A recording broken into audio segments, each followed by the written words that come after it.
like to do is come at a single subject from two different angles, two very different angles. Some of you, I suppose, were privileged to be here for Lag Omer. I was returning back from Los Angeles late Lag Omer afternoon, and we had a grandchild who had a haircut there. I missed it. But I've done it before. It is the great Jewish Israeli folk festival.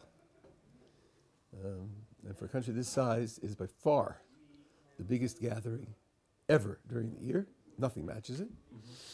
It's hundreds of thousands of people, not depending on who you trust. It's either 200 or 300 or 400,000 people within a space of 24 hours, or let's say 36 hours.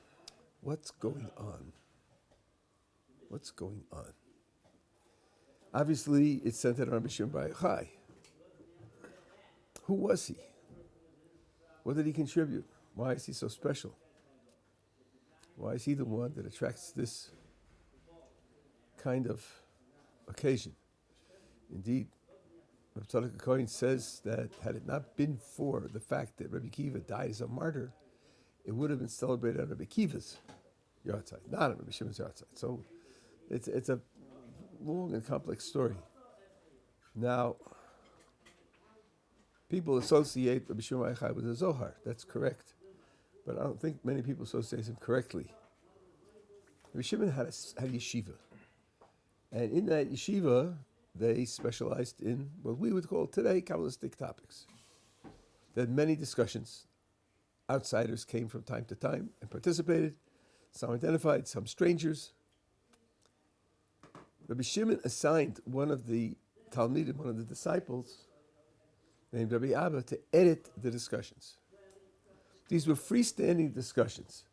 He edited them, and he associated them with verses in the Torah. But it's not to be assumed that when you have a piece of Zohar that's associated with a verse, that somebody set out to write a Kabbalistic commentary on the verse. No, just like Ravina Rav Ashi took discussions of Tannaitic material and attached them to Mishnayos. It isn't as if the discussion was centered on the Mishnah. There was a symposium, how should we deal with this Mishnah? These people made these remarks. They had a discussion about a topic. In the middle of the topic somewhere, this Mishnah played a role. So they associated it with that Mishnah. Rabbi Abba did a similar editing job for the Zohar. The chief contributor and the Rosh Yeshiva was Rabbi Shimon. So he's representative of the whole process, but he wasn't the only speaker. And it's certainly not true that when he was in the cave for 12 years that he wrote the Zohar. That's something which I've heard many people say, which is simply has no basis in fact. Now, it's not wrong to call Zohar and Kabbalah Jewish mysticism, but there's considerable misleading about it as well.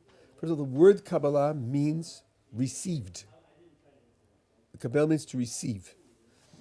And Ramchal and others say that the significance of it is it's not invented. It couldn't be invented. It's not the fruit of speculation and inspiration and in other religions, drug-induced highs and the rest. It's part of the oral tradition, just like the rest of the tradition came ultimately from prophecy, so this too came from prophecy. The mystical material was not invented by Rabbi Shimon bar Yochai, far from it. All of the material was revealed to Moses, and he taught it to the people of his time. And then it went through evolution. It wasn't taught publicly to the vast majority of people. It was kept in a closed circle of people. And it got various different modes of expression. Anybody who thinks that Rabbi Shimon bar Yochai invented Jewish mysticism, and I have read historians who think that and worse, should go back to the book of Ezekiel and read the first 5 or 6 chapters and see what you understand. I guarantee you will understand nothing, because it is one of the treasure troves of Jewish mysticism, and it is impossible to understand. And there are mystical visions in the 5 books of Moses. It's something which goes all the way back to the beginning of Judaism. Indeed, it must do so, because if it didn't, it would be heresy, and no one would have accepted it. Now, it does track a certain level, typically, tracks a certain level of explanation, a certain level of analysis, which is, I would say, very deep. I'll give you an example. Let's take the first few words of the Torah. Reshis bara Elokim es hashamayim v'haaretz. The literal reading of those words is to indicate a time. In the beginning, God created the heavens and the earth, the way Maimonides reads it. Or in the beginning of his creating the heavens and the earth, he made light. The way Rashi reads it, it's talking about when things happened. The Midrash comments, the base of Bereshis can mean for the sake of, even in literal Hebrew, even in the book of Genesis, the word base can mean for the sake of, the letter base. Reshis is a code word for the Torah and the Jewish people, and therefore the beginning words read for the sake of the Torah and the Jewish people, God created the heavens and the earth. I'm not going into the different levels, Pshat, Revish, Rush, and so and all the rest, but the Midrash's comment is to tell you the purpose of the creation. Purpose. In a certain sense, that's deeper, more broadly significant than just the time. So the Midrash is pushing a level deeper. The Zohar says the following. It says something almost shocking. The base can be an indication of using a tool. When you dig with a shovel, then is said, lachpor bedeker. Deker is a shovel, base means with. You use the shovel as a tool. So, says the Zohar, there is an unnamed subject, X, and the first words of the Torah say, X used Reshis to create Elokim. Shock, astonishment. An unknown subject used Reshis to create Elokim. Now, Elokim is one of God's names. So creating God is just, seems to be off the map. That's something which doesn't seem to be. And then to have it reference some unknown subject. So here's the idea. The idea is, as it's said in the Kabbalistic tradition and in the philosophic tradition, we don't understand God at all. God is transcendent, me'al, impossible to understand. No thought grasps him at all. No words describe him. Okay, so God is beyond all description. Then what are we talking about all the time? What are we talking about? There are thousands of descriptions of God. The answer is, you're talking about what he does, not what he is. Can't talk about what he is. You can only talk about what he does, and particularly you can talk about themes and patterns in what he does. The things that he does aren't just random, and they don't come out of an infinitely complex background that we can't grasp. God purposely reduced the complexity of his actions so that we would be able to understand them. He created us with certain natural principles of understanding, and then he, so to speak, reduced himself to act according to the principles that we possess so that we'll be able to understand what he's doing. Now, there are different principles. One is called loving kindness. Another one is called strict justice. Another one is called mercy. Another one is called charity. These are familiar too because they're familiar Hebrew words. They're familiar because the Talmud, which is continuous with the Zohar and the mystical tradition, uses those as God's attributes. The Zohar takes it a step further and says, all we have are these active attributes. We don't have anything else. There's nothing behind them. Okay, that means every time you see a name of God, the Zohar will ask, this almost sounds like heresy, the Zohar will ask, which one? Not which one God out of a multitude of gods, but which one of God's active principles is this name of God referring to? Now let's go back to the comment of the Zohar in the first few words of the Torah. There is a principle of God's action, which is unnamed in the verse. That unnamed principle used another principle called Reshis to create a third principle called Elokim. What are they? Well, Reshis, we know from the famous verse, Reshis Chochmah Yiras Hashem, the beginning of wisdom. Reshis is associated with wisdom. Wisdom, Chochmah, is one of God's active principles. The unnamed subject used wisdom to create Elokim, which is Bina. So you have Chochmah and Bina. And the unnamed principle is what we call Keser, the crown, which is the highest of the 10 Spheros. So what the Zohar is saying is, Keser, unnamed, used. Reshis, which is Chachma, to create Bina, and our world is the product of Bina's activity. I would say that's a step deeper even than the Midrash. Because here you're finding out who did it. Who created the world? What was the character of the creative principle that brought the world into being? And the answer is that it's Bina. Notice how the three fit together. The plain shot is when, the Midrash is for what purpose, and the Zohar is who. They all contribute to a fuller and fuller picture of what's going on. I'll give you one more example, and then I want to comment on how it relates to everything else. If you are lucky enough to use a good Sephardi Siddur, or some Hasidic Siddurim do this, sometimes they have the two names of God interleaved with one another. The Yud and the Hey and the Vav and Hey interleaved with Aleph Daled Nun Yud. The idea is this. This name, Aleph Daled Nun Yud, the one we pronounce, the one that we're familiar with, if you look at the way it's spelled, it has an Aleph, and then it has the letters Daled Nun Yud. Now if you rearrange them, it's Din. Din means strict judgment. So this name contains Din. It holds Din within it.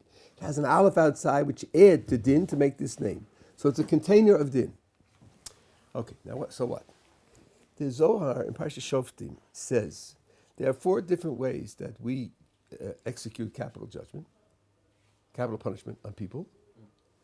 When the Gemara says at the end of days God will destroy the evil inclination, He will apply all 4 forms of capital punishment to the evil inclination. Use all 4 of them to destroy the evil inclination. Okay? One of them is Saif. Saif means using a sword to cut off the head.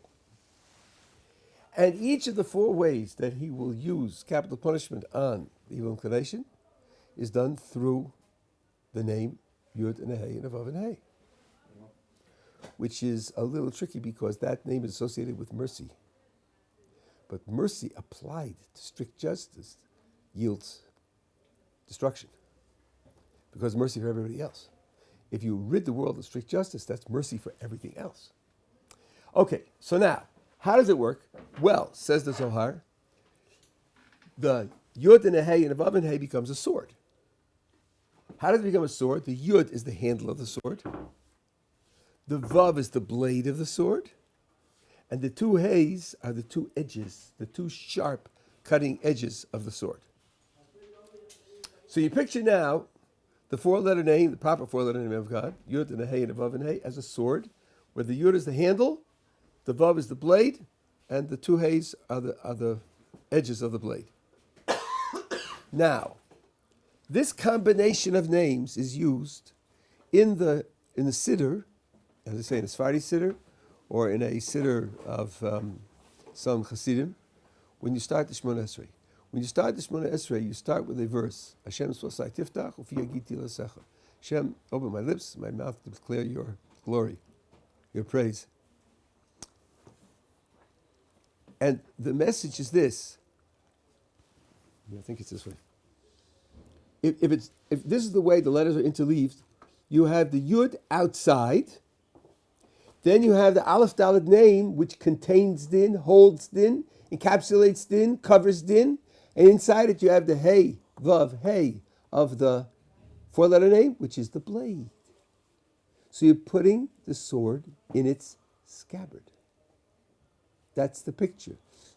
Now when you say Hashem Svosai Tiftach, Ufi Yagiti L'Secha, that name of Hashem there is Aleph Daled. In the verse it's Aleph Daled. In the Siddur it's spelled this way because the function of the Aleph Daled there is to put the sword in the scabbard. The sword that you held when you said the Shema, where the sword can be used to cut off negative elements, that sword is put away. You don't want to be functioning with a sword when you go into the Shemona Esrei. You want to be functioning with the appeal to mercy and only mercy. So that's what the Zohar says. I remember when I read that, I thought to myself, do I know anything about what's going on? I've done thousands of Shemona Esreis, and I said Hashem Svosai every time. Do I have any clue what's going on? I didn't have any clue what's going on whatsoever. Okay. Now, having said all of that, let me give you another piece of background. I'm focusing on the detectives now. These are things I put together over decades. But as a philosopher, when you see these things coming from different angles and they all come together to a consistent picture, to me, it's a very exciting picture. The Shulchan Aruch is a book of Jewish law and custom. The Moreh Nevuchim, the guide of the perplexed, is the most complex, abstract, deep, complicated, fundamental work of all Jewish philosophy. The Ramah, the Ashkenazi source for the Shulchan Aruch, whose comments are printed in every edition of the Shulchan Aruch, starts his commentary with a quotation from Maimonides' guide. Why would he start his commentary on the Shulchan Aruch, a book of law and custom, with a reference to the most difficult, abstruse, distant, specialist book of Jewish philosophy? The Ramah is making a statement. The statement is, don't think that law and custom is one thing, and philosophy is something else, different realms, different dimensions. Judaism is one organic unity, and every part lives off the other part. Every part contributes to every other part. You can't understand any one thing in isolation. Its roots and its growth has to be traced to all of its connections. And there will always be roots in Jewish philosophy. And the Ramah, by the way, was known for studying Jewish philosophy. And he caught flack for it. There were others like the Marshal who criticized him bitterly for it. And he defended himself, that he felt it was appropriate. Now, what he quotes from the Maimonides' guide is, a person has a responsibility to be conscious of God continuously. The verse says, Shivisi Hashem Negdi Somit. And Maimonides says, if you're in the palace of the king, in the throne room, and the king is sitting on the throne, you behave in a certain way. And the way you behave is not the way you behave in the street. You give yourself certain liberties in the street that you wouldn't give yourself in the throne room of the king. So, says Maimonides, a person has to realize that our king is with us all the time. That in that sense, we're always in the throne room. We're always in front of the king on the throne. And that being the case, that should affect our behavior. So the Ramah quotes that. Now, the Mishnah Brura says, the Kabbalists told us how to fulfill this idea that God is before me continuously. Picture a certain way of spelling God's name with certain vowels. That particular spelling and vowels is what you keep in mind when you want to have God in front of you. So I read that, I thought to myself, here you have a law and a custom backed up by a quotation from the guide of the perplexed, and implemented through a quote from the Zohar. That's a good illustration of what the Ramah is talking about. Everything is related to everything. So Rabbi Shimon's Zohar is very deep, very complex, very technical in ways. It's built on gigantic deductions, complex arguments, careful definitions of multitudes of terms, a vast amount of information. Very, very few people can work with it. But it penetrates down to everyday practice. It's not as if it's just for specialists who go off. You know, I've been told, the Druze religion, I'm told, is only understood by a few hundred elders, and all the rest are ignorant of their religion. And you'll ask them what the principal religions are, they'll tell you they don't know. The elders know. That's enough. I don't have to know. Judaism wasn't that way. We believed in a challenge of universal learning, but in the effort at universal learning, some accomplish more and some accomplish less. This was typically accomplished by many less, but it's connected. It's all connected. So as I showed you, when you say, at the beginning of every Shemona Esrei, Hashem, open my mouth, my lips and my mouth can declare your praise. If you knew what you were saying, if you appreciated where it came from, you'd say it with the interleaved two names of God, which all the Sephardi Siddurim have. You know, the 13-year-old Sephardim who daven. They daven with that in front of their eyes. How many understand? How many don't understand? But they do. It comes down to everything that we do. It affects everything that we do. It's part of the world we live in. Now, here's an illustration also from everyday practice. The Talmud says when you take 3 steps back after you finish the Shemona Esrei, you bow to the right and then to the left and then straight forward. You may know some people who don't seem to do that. When they step back 3 paces, the first way they bow is this way. Thomas says bow to the right. They bow this way. They have a different custom? No. They're also bowing to the right. Because when you say to the right, you really ought to ask to whose right. It doesn't say to your right, it says to the right. And the Kabbalistic picture is that since you are standing, talking, so to speak, to the Shekhinah is facing you. So in this interaction, there's your right and the Shekhinah's right. And the Shekhinah's right is on your left. So people who bow this way first are bowing to the Shekhinah's right. People who bow this way first are bowing to their own right. Everybody's bowing to the right. The question is, whose right? Well, first of all, that takes the position of tefillah very seriously. You know, not just going through a 6-minute meditation, which you do with half a mind. You're standing before the Shekhinah, before God's presence. To the extent that, our custom is to bow this way first. I think, wow, so I'm bowing to Hashem's right, because he's facing me. So all of a sudden, a little custom like bowing at the end of the Shemona Esrei, when you step back, takes on very deep Kabbalistic significance. There's a custom, I don't know if you come across it, and I'm just mentioning it, not forcing it on anybody, that you take off your shoes, put on your right shoe first, and you take off your right shoe. Take off your right shoe last. Put on your right shoe first and take off your right shoe last. Why would you do that? What would possibly be the significance of that? The answer is that right is loving kindness, left is strict justice. They are both attributes, so to speak, of God, but they're not equal. Not equal. The whole purpose of creation is loving kindness. Strict justice takes second place to loving kindness. Now, putting shoes on your feet is a way of protecting your feet. So we are protecting the right foot strictly more than the left foot.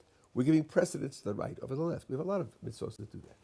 So if you're taught how to light the Hanukkah Licht, you add, the first night you put a candle in the rightmost position, then the next night you put that one plus one for the left, you move left as you add them in. When you light it, you light the new one, and you go down to the old space last. It means you're moving from left to right. Right is the goal. Right is guiding the motion. We have a lot of mitzvahs that distinguish between left and right, and they always give precedence to right over left. So that also ultimately becomes a Kabbalistic idea.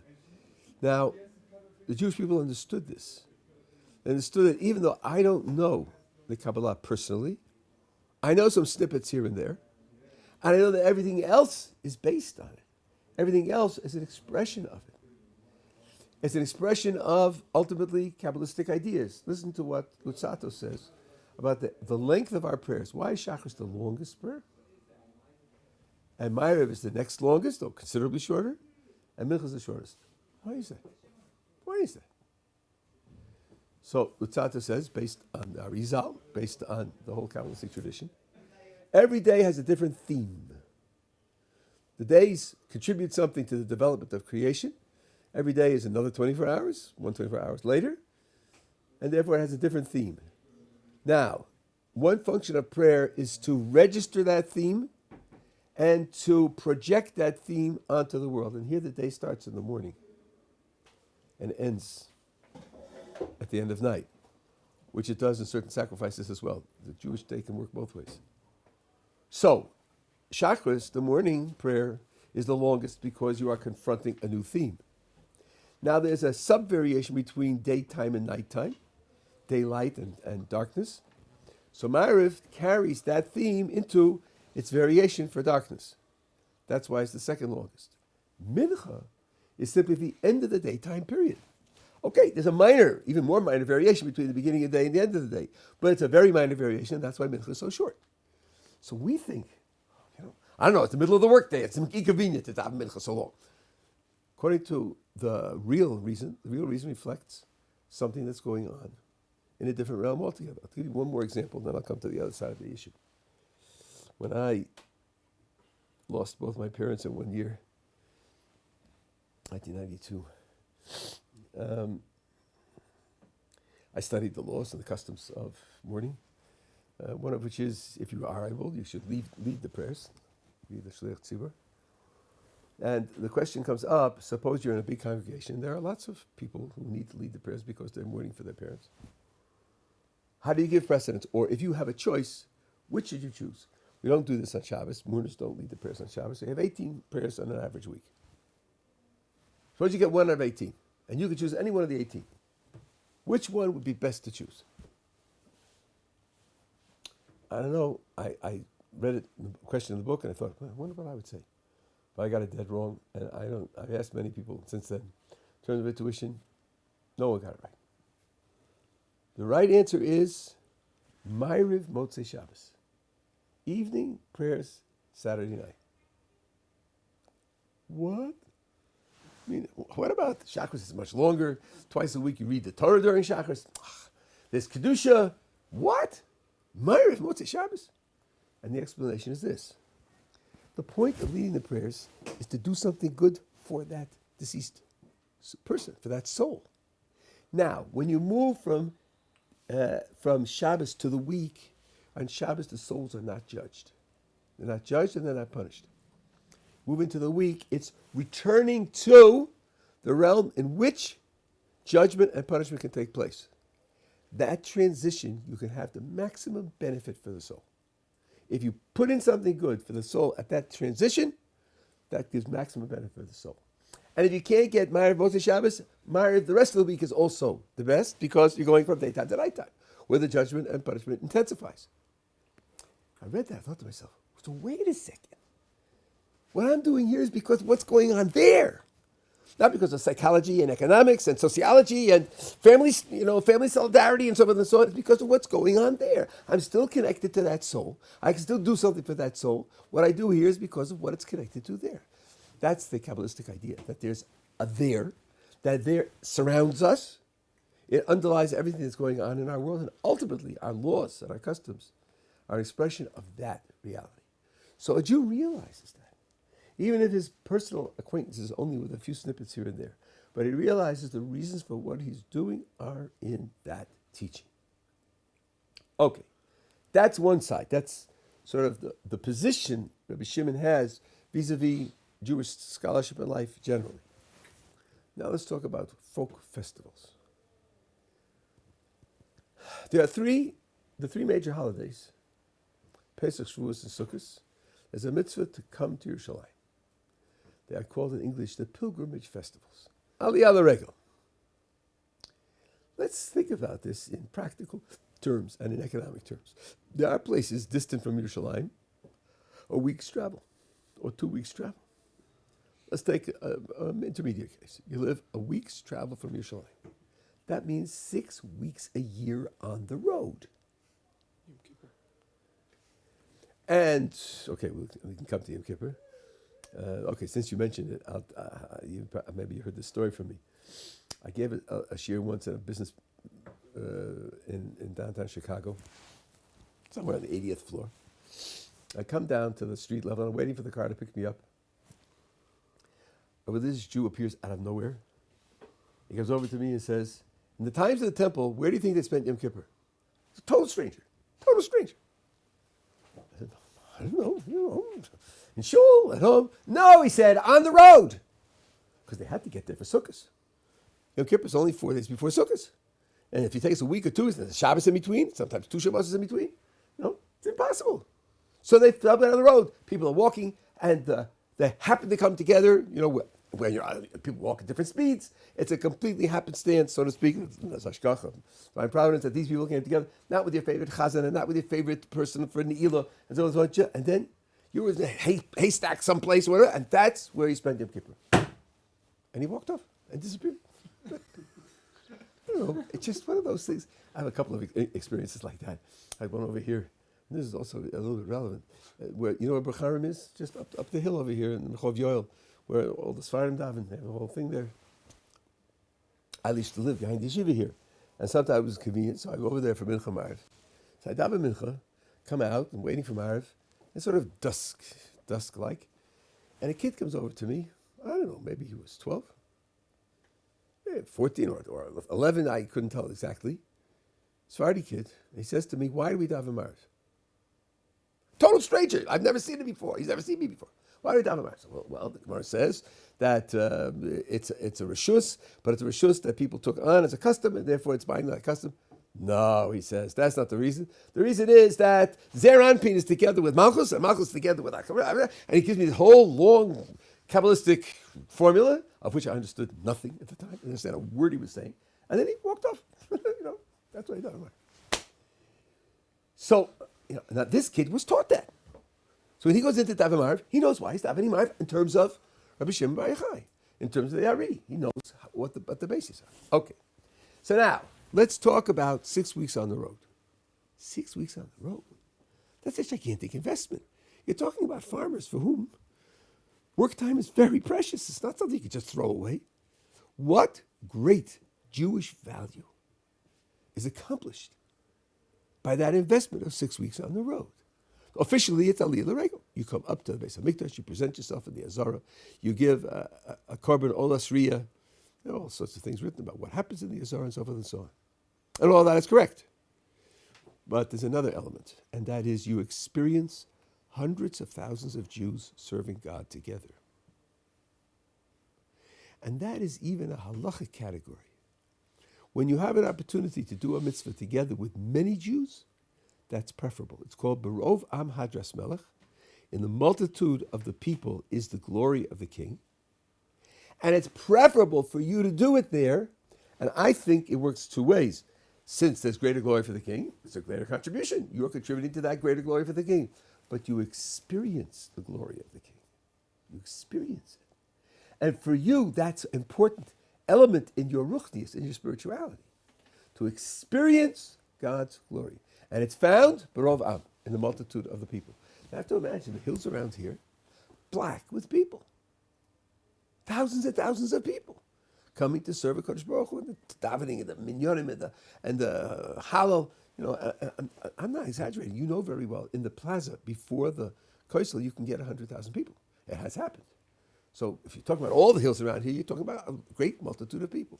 If you ever go there, if you go to Shavuos morning, for example, and you have minyanim from all over the world, every different kind of accent, every different kind of custom. If you're not just too dazed out by being up all night, it can be a very thrilling experience. Birkas Kohanim also during the holidays, where not that many people, sometimes 10, 20, 30,000 Jews can come and pack the place. Judaism is a religion not only of laws and principles and philosophies and values and priorities and behaviors and strategies. It's also a religion of experiences. And the experiences are necessary. They're crucial. You cannot have a healthy religious life without mass experiences. The question then becomes, where do we have opportunities for that? Where do we have opportunities for that kind of mass religious experience? There are some examples.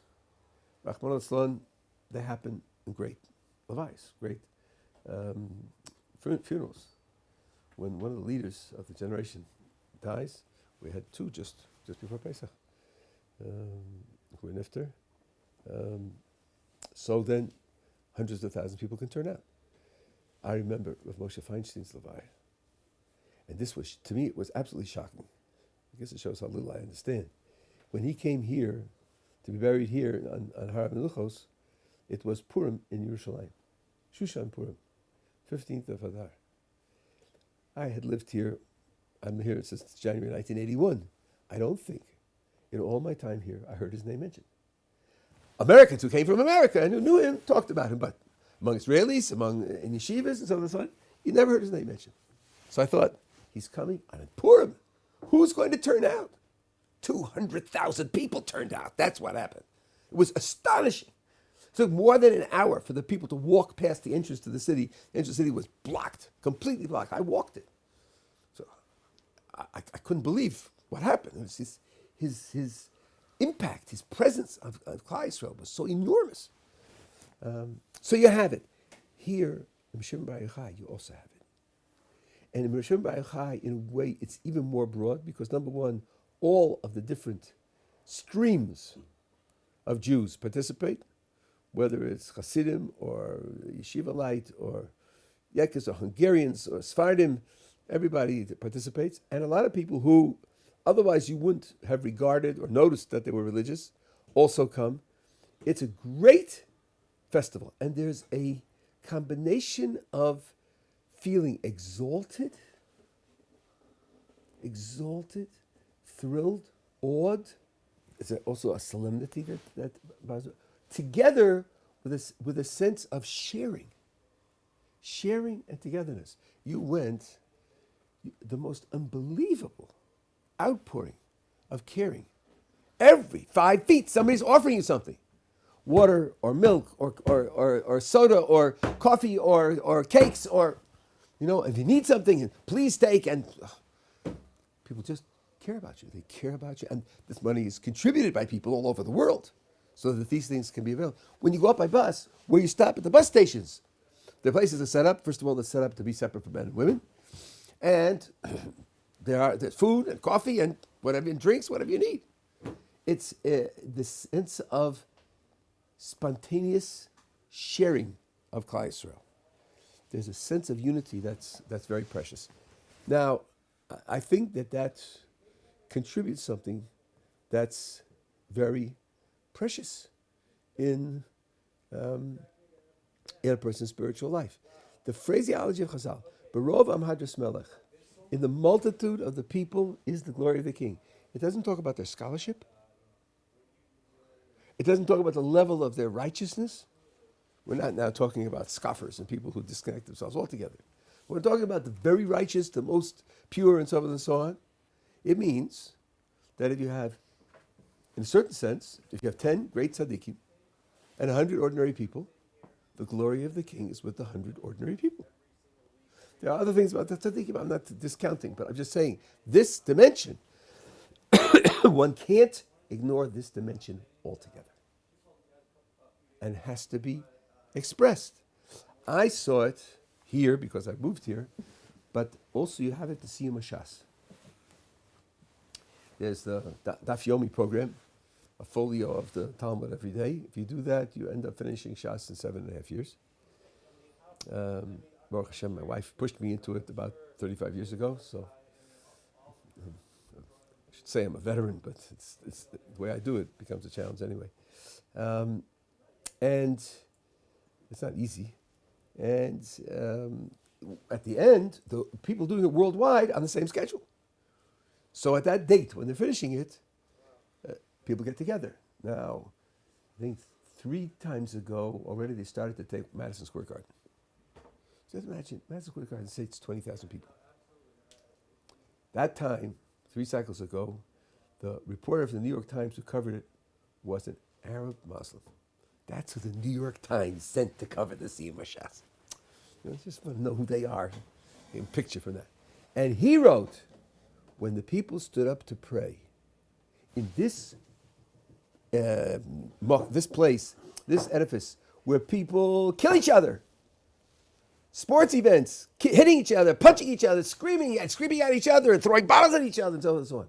20,000 people got up to pray silently. He said it impressed him. It impressed him. It impacted him. He saw something there. Okay, so I went. This last time was the 3rd time that I went in a row. My wife pushed me to go because she knows I'm doing it. She went with me. Last time we took one of our sons who did it also. And 2 times ago, it was in Madison Square Garden and someplace on Long Island, another thing where they had 20,000 there, another 17,000, 18,000 there. Last time ago, it was in Madison Square Garden and a place in New Jersey. I forget which one it is, a big stadium. And this time, it was in MetLife Stadium, and there were 90,000 people there. 90,000 people. When 90,000 people get up to pray, when they say Heshmei Rabbah to Kaddish, when they say Baruch Hu to Baruch Hu, when they say Omer, that's something you don't forget. You don't forget it. I have the ticket from the one 17 years ago. I have it in my pocket. I never put it away. It's too thrilling an experience to forget. And it becomes part of your Yiddishkeit. You see 90,000 people and the emotions that people had. A friend of mine was in a slightly different place from where I was. He told me there was a fellow there. When they make the final siyum, there's a whole long formula to say, maybe you've been at a siyum masechta, you've seen how they do it. They make a whole long. So there's somebody there who represents the community, and he says it.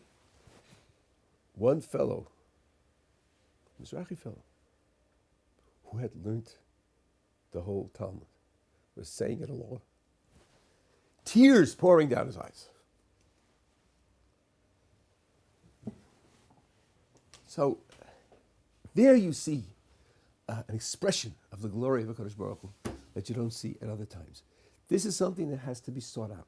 And it's a part of a more general message. The general message is, as I said before, that the Torah is a Torah of experiences. These are the mass experiences in which you experience Hadras Melech. There are other experiences that a person has to look for when there are Chas v'Sholom, when there are levayos. Well, people who are of some importance and announced, sometimes the whole yeshiva goes. Because if you spend all your time in this yeshiva, you could think that you've joined a group of about 200 or 300 people, and that's it. You go out and you see the streets of Yerushalayim clogged with people, and it takes an hour for the procession to go past. You say, well, wait a second. There's a whole nation out there. It's not such a simple thing. Just 2 months before the last Siyum Hashas in MetLife Stadium, there was a gathering at Citi Field Stadium, which holds 42,000 people, concerning dangers of the internet. I was very close to that because our son organized it. He organized it. It was under the leadership of the Skalena Rabbi and Rabbi Solomon, but he was the designee to organize it. Up to 3 days before the event, there was very widespread prediction that it would be a flop. No one was going to come. And all the cynics had their spins on it, so on and so on. 2 days before, it became clear that it was overflow. In the end, they filled the 42,000 and they had to rent the, there's another stadium a block away, named for a very famous tennis player. Arthur Ashe Tennis Stadium, and they put another 15,000 in there.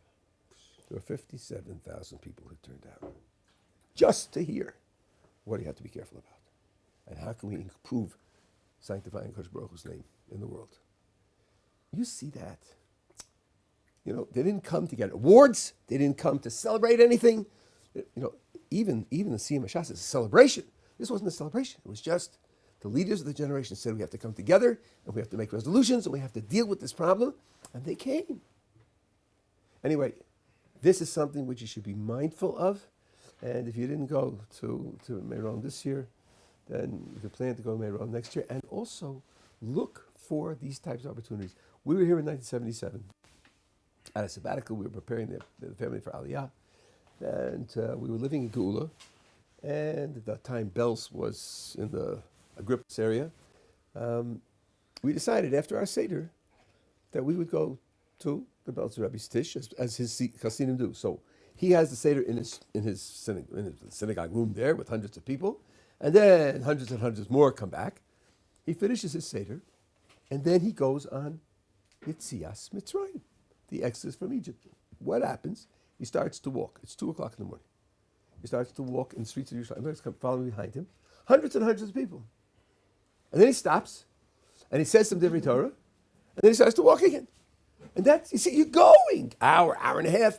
You finish the Seder, and you're going. That's an unforgettable experience. So these are things which build a person's Yiddishkeit, together with ideas and arguments and analyses and proofs and priorities and values and all the rest. The experiences build a person's Yiddishkeit, especially the experiences of a group. Hasidus taught this and stressed this. The idea of the community, the idea of the group, is something which people should have in mind as a fundamental idea. And I think it's very indicative that the biggest such expression in our times is Lag BaOmer, because, as I said, it expresses the idea that Judaism is one unified entity, integrated entity from top to bottom. All parts touch all other parts, And Rabbi Shimon Bar Yochai has been grasped by many, many, many common people as a hero.